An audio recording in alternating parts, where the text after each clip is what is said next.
You will hear a number of different recordings, and you'll have to answer questions on what you will hear. There will be time for you to read the instructions and questions, and you will have a chance to check your work. All the recordings will be played once only. The test is in 4 sections. Write all of your answers on the test pages. At the end of the test, you will be given 10 minutes to transfer your answers to an answer sheet. Now turn to Section 1 on page 5. Section 1. You will hear a man asking for information about language classes over the phone. First, you have some time to look at questions 1 to 4 on page 5. You will see that there is an example that has been done for you. On this occasion only, the conversation relating to this will be played first. Good morning, Globetrotters Language School. How may I help you? Yes, I was wondering if you could give me some information on language classes. The woman answers the phone. Globetrotters Language School. So the word Globetrotters has been written at the top of the form. Now we shall begin. You should answer the questions as you listen, because you will not hear the recording a second time. Listen carefully and answer questions 1 to 4. Good morning, Globetrotters Language School. How may I help you? Yes, I was wondering if you could give me some information on language classes. Certainly. What language are you interested in studying?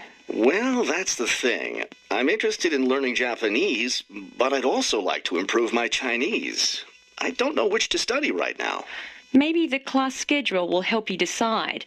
Did you want to study in the morning, afternoon, or evening? I work in the evenings, so mornings or afternoons would be best. Then that decides it for you. We offer an advanced Chinese class, but it meets on Wednesday and Friday evenings. I couldn't do that. When do the Japanese classes meet? We have beginning Japanese on Tuesday and Thursday mornings. No, wait, that's intermediate Japanese. Which level do you want? Advanced? No, beginning. Definitely. I know some Chinese and some French, but I'm a real beginner with Japanese. Well then, are you free Monday, Wednesday and Friday mornings? That's when the beginning Japanese classes meet. We also have intermediate French on Friday mornings. I could do those mornings, but I'd prefer afternoon. Don't you have anything in the afternoon? We have intermediate Japanese class on Wednesday and Friday afternoons. I really need a beginner class, so I'll take the morning Japanese class. Could you give me an idea of the cost? What would be the tuition for the Japanese class? Before you hear the rest of the conversation, you have some time to look at questions 5 to 10 on page 5. Now listen and answer questions 5 to 10. The beginning level classes meet 3 times a week, so they cost a bit more than the other levels. For a 6-week course, the cost would be $575. That's a bit steep. If it's hard for you to pay that much, you could sign up for just 4 weeks of class and pay $410, or you could pay for 1 week at a time at $125 a week. That comes out to be much more expensive once you add up all the weeks. That's true. You can save money by registering for 2 levels together. For example, pay for your beginning and intermediate classes now, and you'll get 12 weeks of class for just $1,050. That's not a bad deal, but I can't come up with that much money at once. I'll just pay for the 6-week course. Fine. That class begins next week, so you need to register right away. Can't I register over the phone? No, I'm sorry. We don't take phone registrations. What you'll need to do is visit the school office today or tomorrow. Bring a cheque for the tuition and a photo ID. Is that all? Yes, we'll give you a registration form to complete, or you can save time by visiting our website and downloading the form there. Complete it and bring it into the office with your cheque. Great. I'll stop by this afternoon. Fine. When you arrive, ask for Mr. Lindsay. He's in charge of student registration. I'm sorry, Mr. Who? Mr. Lindsay, spelled Lindsay. Thank you for your help. Thank you. We'll look forward to seeing you in class. That is the end of section 1. You now have half a minute to check your answers. Now turn to Section 2 on page 6.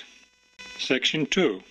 You will hear a tour guide giving information about a shopping district. First, you have some time to look at questions 11 to 15 on page 6. As you listen to the first part of the talk, answer questions 11 to 15.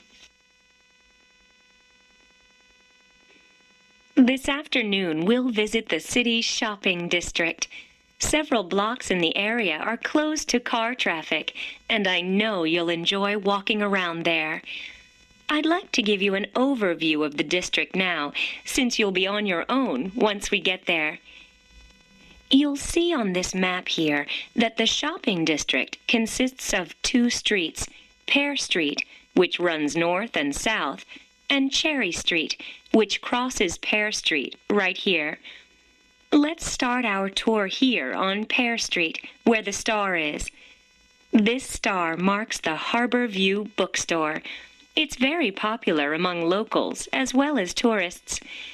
You can buy a range of books of local interest, as well as a variety of magazines and newspapers. It's directly across the street from the city library, which is also worth a visit. It's in one of the oldest buildings in the city and contains, among other things, an interesting collection of rare books. Now, moving up Pear from the bookstore toward Cherry, the next building on the left is the Pear Cafe. You'll notice it's right on the corner of Pear and Cherry Streets. It's a great place to relax while enjoying a delicious cup of coffee or tea. You can talk with friends or read quietly. They have a variety of books and magazines available. From the windows of the cafe, you can look right across Cherry Street for a lovely view of city gardens. It's a rather small garden, but it contains a variety of exotic plants and flowers. Let's leave the cafe and cross Pear Street. On the opposite corner, we're at Caldwell's Clothing Store, which you might also want to visit. They sell both men's and women's fashions from countries around the world. Continuing down Cherry Street, the next building on the right after Caldwell's is the souvenir shop. Stop in here to get maps and books about the local area, as well as T-shirts and postcards with pictures of the city. Now, we cross Cherry Street and we're at the Art Gallery, one building down from the corner. Here you can see, and of course purchase, many fine paintings and sculptures by local artists. Let's keep going down Cherry Street toward the harbor.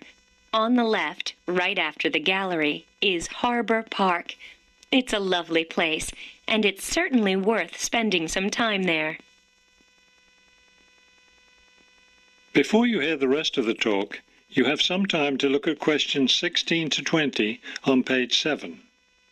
Now listen and answer questions 16 to 20. Harbor Park was built on land donated to the city by Captain Jones, a lifelong resident of this city. Captain Jones designed the park himself, and it was built in 1876. Exactly in the center of the park, a statue of Captain Jones was erected, and it's still standing there today.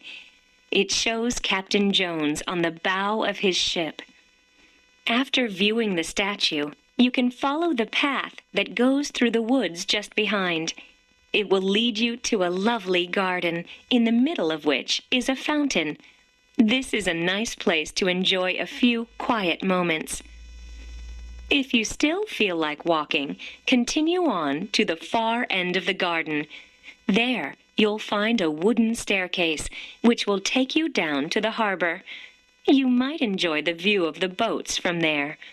There's also a walking path along the water, which will eventually bring you back up to Cherry Street. You can see that there's plenty to do in this part of the city. The bus leaves at 1:30. That is the end of section 2. You now have half a minute to check your answers. Now turn to section 3 on page 7. Section 3. You will hear a conversation between a university student and a librarian about using the city archives. First, you have some time to look at questions 21 to 24 on page 7.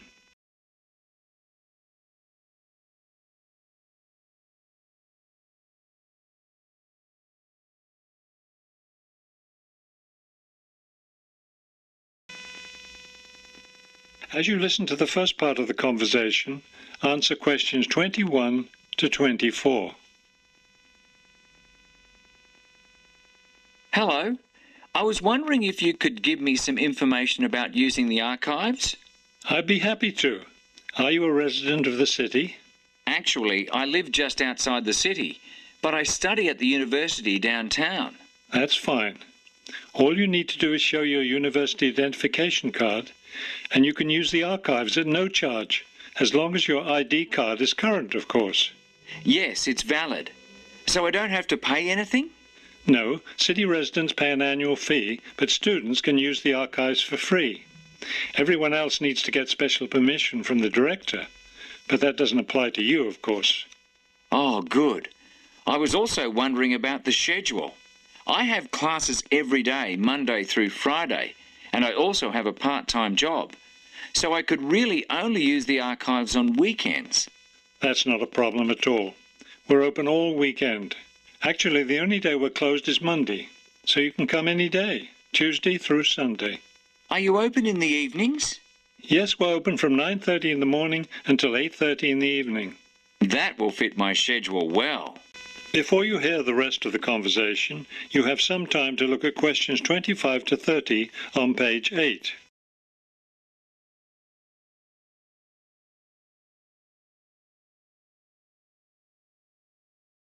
Now listen and answer questions 25 to 30. Is there something else I can help you with? Yes. One thing I'll be needing to see for one of my class projects is old photographs. Do you have photographs of the city in the 19th century that I could look at? Yes, we store all the photographs in the basement. Those stairs over there will take you down to the photography collection. Just tell the librarian there what you're interested in, and he'll help you. Those would be 19th century photographs? Yes, the entire collection is there. Now, if you're interested in seeing documents from the 19th century, those are right here on the ground floor. I would like to see some of those documents. Does that collection include newspapers too? No, all the newspapers from the earliest ones in the 18th century up to the current time are on the second floor. Here, let me just give you this map of the archives, and you'll be able to find whatever it is you need. Thank you. Oh, I see you have a whole room devoted to maps. Yes, on the third floor. That's great, because one thing I need to do is look at how the city has developed over time. I'm sure you'll find a lot of helpful information there. Of course, some of the maps are several centuries old, so generally visitors are only allowed to see photographic reproductions of them. That shouldn't be a problem. What's this on the fourth floor? Ogden's Woolen Mill. As I'm sure you know, Ogden's Woolen Mill was the major entity responsible for the growth of this city in the 19th century. The Ogdeniers gave money for the archives to devote an entire floor to information about the history of the mill. Will I be able to find information about the Ogden family there? Photographs, personal papers, things like that? Probably the family photographs are stored downstairs in the photography collection. The personal papers would be on the 5th floor, where we keep all the personal papers of famous residents of our city. Thank you so much for your help. I'll be able to do a lot of my research here. That is the end of section 3. You now have half a minute to check your answers. Now turn to section 4 on page 8.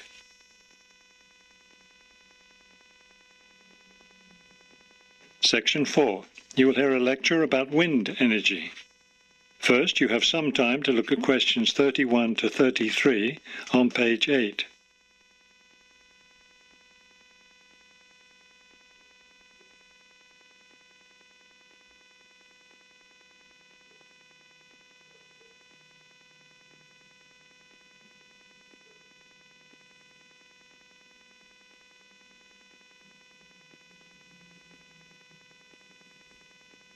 Now listen carefully and answer questions 31 to 33.